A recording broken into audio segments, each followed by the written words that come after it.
It's almost time for the season to start. You ready to draft? Here are our latest top 10 must draft players. All right, Chris, start it off. Who's a guy you still just can't get enough of?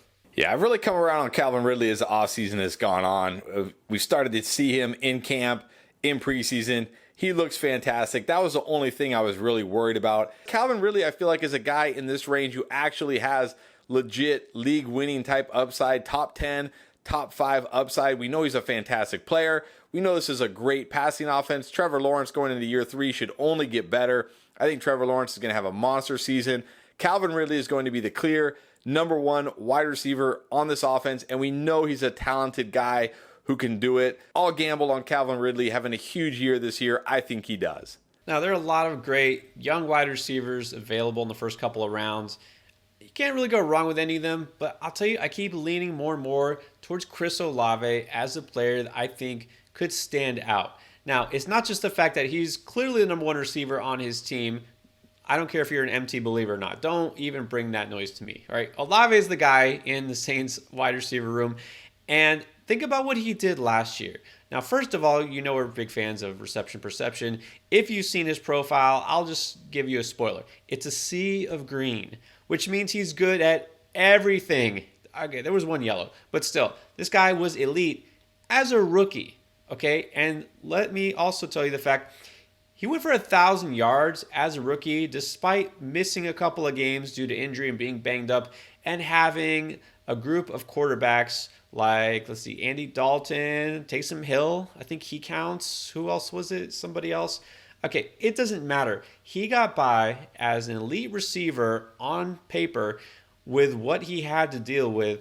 So just imagine now that he has at least a serviceable quarterback in Derek Carr who can throw it deep. Chris Olave averaged 14.5 yards per reception last year. He can do everything in terms of every route. He can make the big plays downfield. He's going to be the main target there. I don't see any reason he doesn't finish as a top 10 fantasy receiver. And there is the path possibly to really take us all by surprise and be one of the best. All right, who's next on the list? We spent this offseason talking a lot about early QB, elite QB. You want to get one of those QBs, but the one I find myself often drafting is Justin Fields because he kind of falls just outside of what I guess would be early QB, whereas guys like Jalen Hurts, Patrick Mahomes, Josh Allen basically go in the 3rd round. Then you usually have Lamar Jackson, Joe Burrow in the next round. And you can oftentimes get Justin Fields in the 5th, 6th round, and I don't understand why. He was awesome last year as a rusher. The worry here for everybody is his passing. But I loved what I saw in that preseason game, which was he barely threw the ball, meaning it wasn't forward, it was sideways. He had like 129 yards passing, and it was all yards after catch. And I loved seeing it because that shows me that they're going to make things easy for Justin Fields this year. They've got weapons now. They've got DJ Moore, Herbert out of the backfield. Maybe Chase Claypool will come out of nowhere and be decent. They're going to make it easy on Justin Fields, give him easy throws, and let his playmakers make plays, and we know what this guy can do with his legs. 1,000 yards rushing, almost a lock. 6+ rushing touchdowns, almost a lock.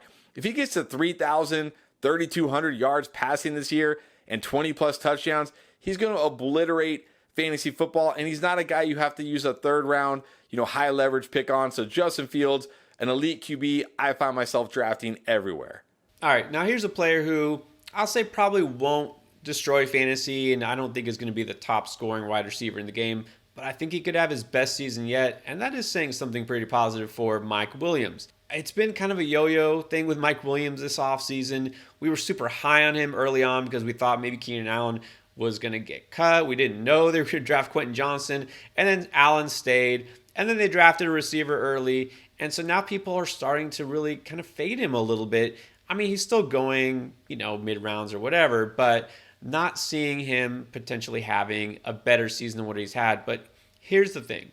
I like the fact that we know Kellen Moore as offensive coordinator is an upgrade over Joe Lombardi.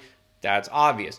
But I think we're underestimating how big an upgrade it's going to be for Williams specifically. Because really, besides the fact that the offense was just really, really frustrating to watch and boring and stifling to its players, everybody was used in the exact same role. And that includes Keenan Allen getting stuck in the slot every single play, and Mike Williams just being used as a one-trick pony down the field. He's working in the slot a little bit this year. They're going to mix and match. There's going to be some diversity. This is going to help Williams get more quality targets, not just the downfield shots. He's not going to just be this volatile boomer bust kind of guy. And I'll tell you, I'm starting to worry a lot less about Quentin Johnson, seeing the fact that he can't even hold on to the ball. Every other pass that's thrown his way is dropped. I don't think that's going to be a factor. This offense with Justin Herbert at the helm might finally be unlocked. I think Williams, who you might not remember just 2 years ago, had 1146 yards. If he can top that, if he can have his best season, we're looking at 1,200, 1,300 yards from a guy in a great offense. I mean, 5th, 6th round, that is a steal. So I find myself gravitating towards him more and more in that area when I'm looking for my wide receiver too. All right, another guy I know that you've come around on. We've all come around on him this year. Who's your next must draft? Yeah, speaking of guys you can get like the 5th, 6th round, J.K. Dobbins, there is now no reason to worry about J.K. Dobbins. The only real reason that was left was, will he show up to camp? Will he be ready week 1? Well, he's back. He's practicing. He's 100%. He looks great. There's now no reason to be fading J.K. Dobbins because this is a rare opportunity where talent and opportunity meet at a value in fantasy football because we know he's got the talent. 2,000-yard rusher last year in college, 5.9 yards per carry in his career so far in the NFL. And even last year down the stretch, when he was far less than 100% in his last 5 games, over 100 yards in 3 of those games, over 90 yards in the other game. Now he's fully healthy, 2 years removed from the ACL. We always talk about it. It's that second year. That's when you want to target these guys. And he's got no real competition here. I mean, they signed Melvin Gordon. Who cares? Gus Edwards wasn't even the starter in the first preseason game, which means he might not even be the clear backup anymore. J.K. Dobbins is far better than any running back on this team. He's going to be a workhorse. He has a chance to go over 100 yards and score a touchdown every single week of the season. And this offense, we keep talking about it, is going to be so good for fantasy. It's going to be so different than anybody is used to. J.K. Dobbins set up to smash this year, and he's a guy you can get in the middle rounds of your fantasy drafts. I can't stop drafting J.K. Dobbins. Yeah, there's a few running backs in those middle rounds. I can't believe we're going so late. But I'll tell you, the one that I just keep drafting over and over is my favorite late round running back still, because I guess nobody's caught on yet, Tank Bigsby in Jacksonville. All we've heard throughout training camp is glowing reports about he has explosiveness. We saw him rip off a 70-yard touchdown run, and then he has good hands. This guy could be just as involved as a pass catcher as Travis Etienne. I don't think he'll be as involved as a runner. Not going that far. Yes, I know Travis Etienne's still the RB1 there, but we could be looking at a legit 1A, 1B situation. Tank will get a lot more touches than anyone is really anticipating, unless you're really in the know with the Jags and you see it happen in person. But look, Tank is a quality running back. He landed in what a lot of people thought was a bad situation. It might be a perfect situation. This offense will be explosive. You talked about it with Ridley in that passing game. It's going to keep defenses honest, and so the running game will just be more effective that way. I really love the guy who has the chance to provide stand-alone production, but also, I mean, I don't even call him a handcuff, but if Etienne does get hurt, we're looking at a guy who's going to be not only the top waiver wire pickup for any league he's available, but potential top 10 running back, and he's just sitting there towards the end of drafts. So I'm grabbing him every time I can. All right, next up on the list. Yeah, Jahan Dotson was a guy I've been targeting a lot in my dynasty leagues this year. A year 2 wide receiver who was great as a rookie, was a great prospect coming into the NFL. Showed out as a rookie, especially like you mentioned with reception perception. When you look at him, his underlying, his route running was absolutely fantastic last year as a rookie. And even though I did like him in redraft, I wasn't quite as high on him because I wasn't sure about Sam Howell, this new offense. But I'm coming around on Sam Howell. It's not just that he's getting good reviews from the Washington beat writers. I mean, they're going to say what they're going to say. Unless he's awful, they're probably not going to say anything too bad about him.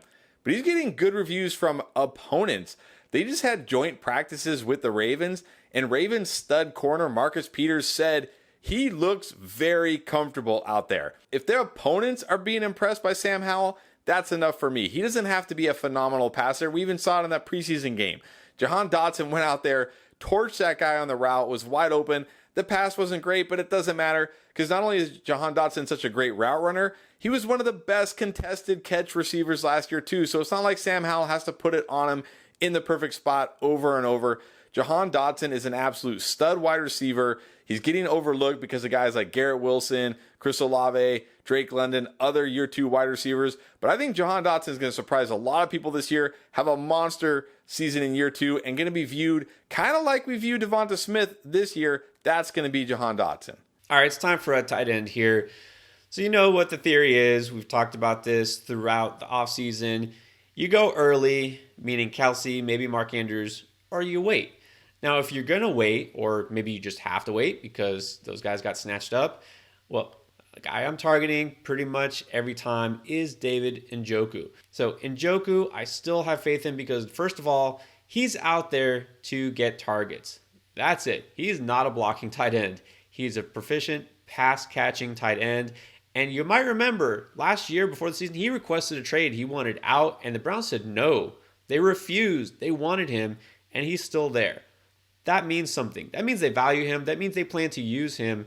And he is going to be the guy. And he's going to be one of the top targets. Look, Amari Cooper is still solid. Elijah Moore, I almost put on this list instead, but I decided let's throw in a tight end. I think Njoku is number 3 in line for targets in this offense, which is going to pass the ball frequently. So if I'm targeting a late tight end, Njoku I think has more upside than anybody else beyond those top 5. All right, rounding up here, give me one more guy is a must draft this season. Yeah, similar to Jahan Dotson, Skyy Moore was a guy I was targeting in all of my dynasty drafts, trying to get him on the cheap, but I wasn't sure about him in redraft.